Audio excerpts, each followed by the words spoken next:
Vida fodona não... Não. Tô brincando.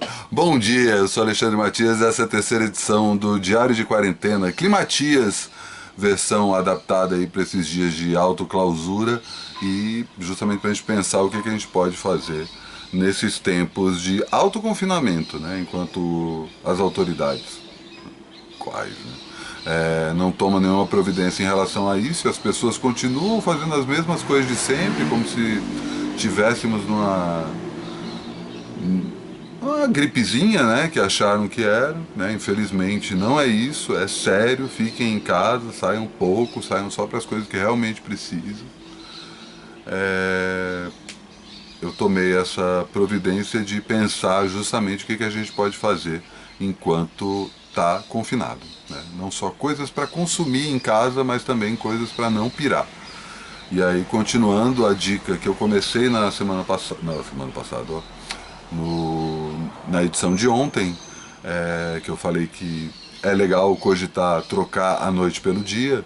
Outra dica que eu dou em relação a isso é criar o café da manhã, preservar o café da manhã, transformar o café da manhã na principal refeição do dia. Tá? Que é o momento que o corpo está acordando, que as coisas estão começando a atinar, e muita gente trata só, eu não estou criticando aleatoriamente não, já estive nesse lugar de acordar e a primeira coisa que faz antes do almoço, a única coisa que come antes de almoçar é tomar um café e fumar um cigarro. Isso está errado, é ruim. Mesmo que você acorde tarde, acorde perto do horário do almoço, o teu organismo precisa ter um tempo de adaptação pós-sono, né? Para o sono, inclusive, fazer valer. O sono não é só uma coisa que acontece durante, literalmente é, né? Quando você está dormindo. Mas todo o período todo o processo de renovação do sono inclui também o acordar. E aí dou não só a dica para você começar a pensar em fazer um café da manhã e de preferência um café da manhã recheado, né? Forrado. Que aí você pode colocar uma parte de proteína, tipo, pode ser sei lá, uma tapioca, um ovo, até um ovo com bacon, né? Dá pra colocar. Mas principalmente coma fruta, saca? Eu tenho um hábito particular aí já há quase uma década de acordar e chupar um limão. Né? Premo um limão ali no copo e tomo uma talagada. Isso, a princípio é horrível, né? Mas é como se você lavasse o rosto por dentro. Você acorda assim de uma forma mais de uma vez, e aí na sequência eu já emendo umas 3 outras frutas, todas cruas, que eu acho que dá uma energia legal. E aí também fazer suco, vitamina, tapioca, né? A minha tapioca segue ali firme e forte. Iogurte com granola também, variações de granola, enfim, dá para pensar, e principalmente isso eu já fazia estando de home office, né? E agora nesse período de clausura, de transformar amanhã nesse período de pequenas refeições. Acorda cedo, como eu tenho acordado, não estou falando regras para serem seguidas, são só sugestões.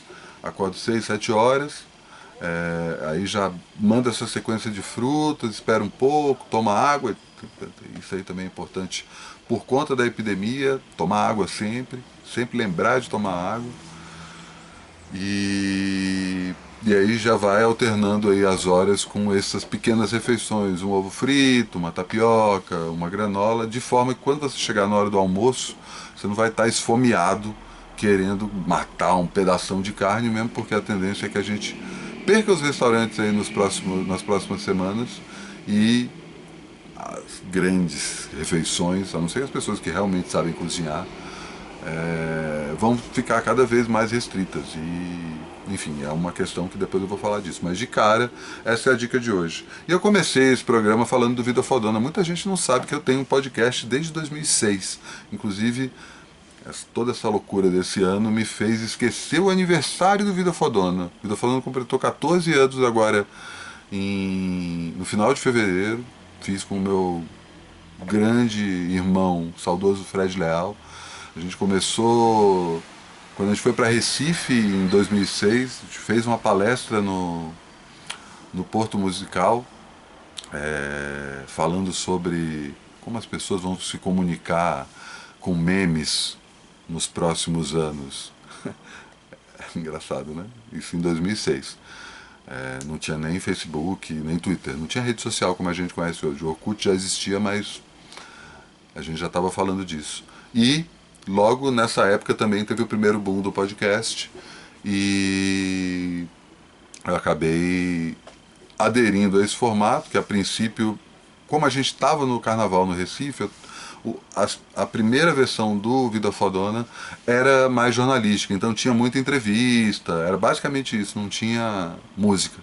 E aí quando eu volto para São Paulo eu transformo o Vida Fodona nesse formato que ele é até hoje, que é um set de músicas. É justamente por isso que ele não está nas plataformas digitais, porque tem um monte de músicas alheias e as plataformas não permitem isso. Até permitem, né, tem umas que fazem vista grossa, mas aí depois tira, então eu optei por um outro formato. Fiquei um bom tempo no Fubap, que era o servidor que o Fred tinha com o Rafa Spoladori, que está lá no meio do mato. Um salve aqui pro Rafa, grande brother.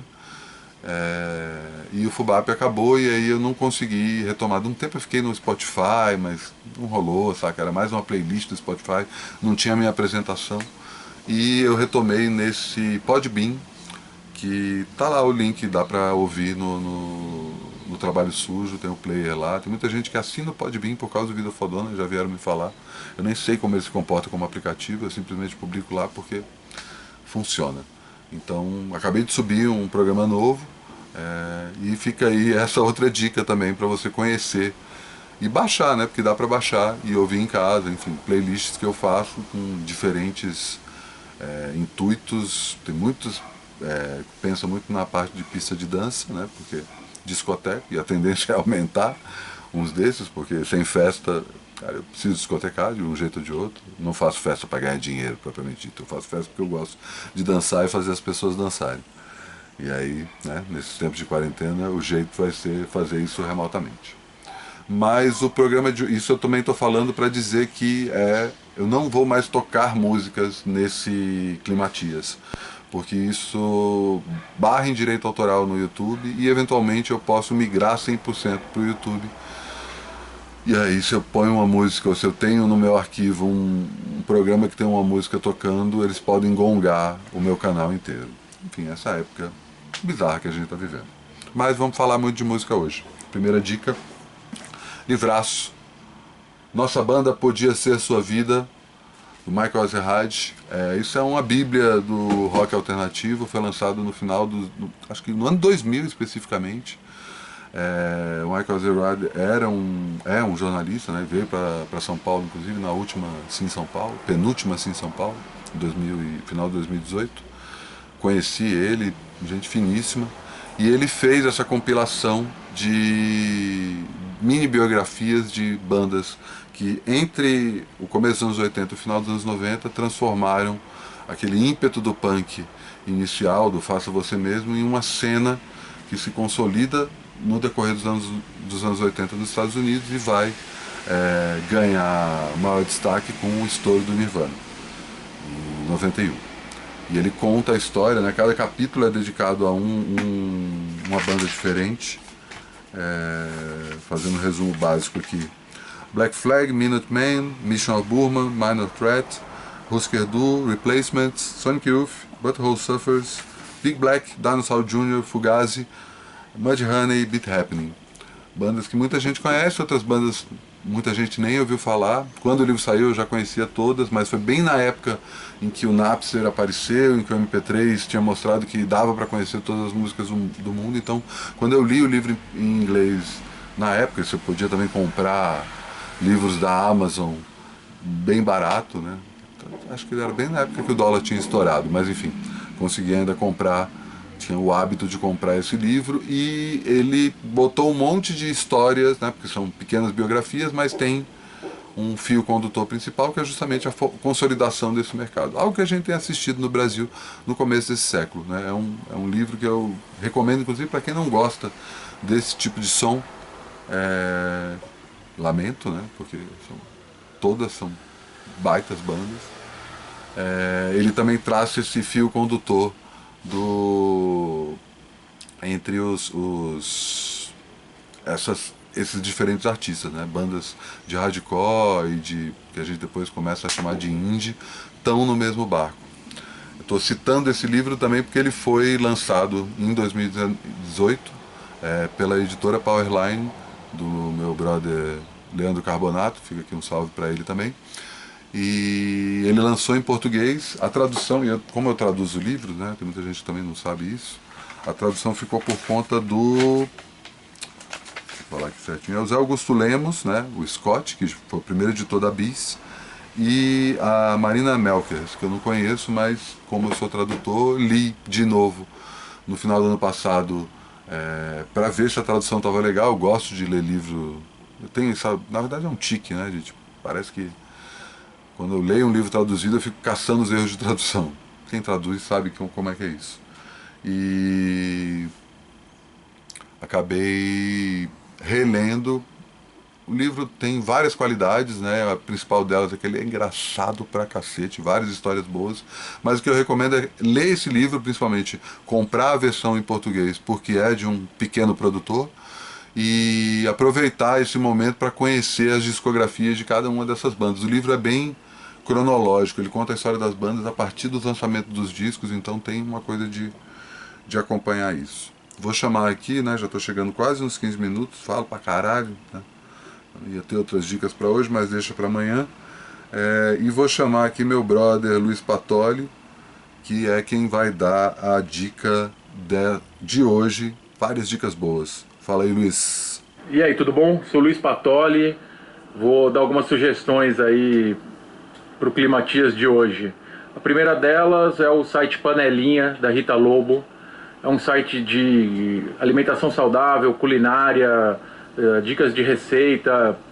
É bem legal o trabalho que a Rita tem feito nos últimos tempos de conscientização da alimentação saudável e da importância de se cozinhar em casa, né, de como isso é benéfico em vários sentidos. E aí quem está ficando em casa esses dias, de repente está tendo que lidar com isso e não sabe muito bem por onde começar, o que fazer. Legal do site que você joga lá um ingrediente e ela te dá várias receitas. O site está com uma newsletter especial por conta da epidemia, então dando várias dicas do que dá para você cozinhar e estocar em casa, né, armazenar, né, no freezer, enfim, tem uma série de dicas ali super bacanas. E as minhas outras dicas são outras duas. Eu gosto muito de ouvir rádio ainda. Ouço podcasts também, gosto, mas gosto muito ainda de rádio. E eu sugiro, já uma sugestão que eu tenho dado para as pessoas mais próximas há um bom tempo, é a Rádio USP. Tem uma baita programação musical, de música brasileira, incrível. E o jornalismo é um jornalismo sem alarde, sem sensacionalismo. Né, as outras rádios de jornalismo de manhã estavam me fazendo mal, e a Rádio USP tem um jornalismo bem equilibrado, com especialistas, indico muito. E uma outra rádio, a WWOZ de New Orleans, uma programação fantástica de jazz, gospel, blues, música negra contemporânea. Recomendo muito. O site deles é wwoz.org. Agora não lembro se é .org ou .com, mas dá para achar aí fácil. E essas são minhas sugestões aí para a quarentena. Valeu, um beijo em todos e se cuidem. É isso. Luiz Patoli, grande brother, para quem não sabe, é um dos meus comparsas ali nas Noites de Trabalho Sujo, o Grande Churrasco Grego, né? Não sei se vocês lembram desse blog.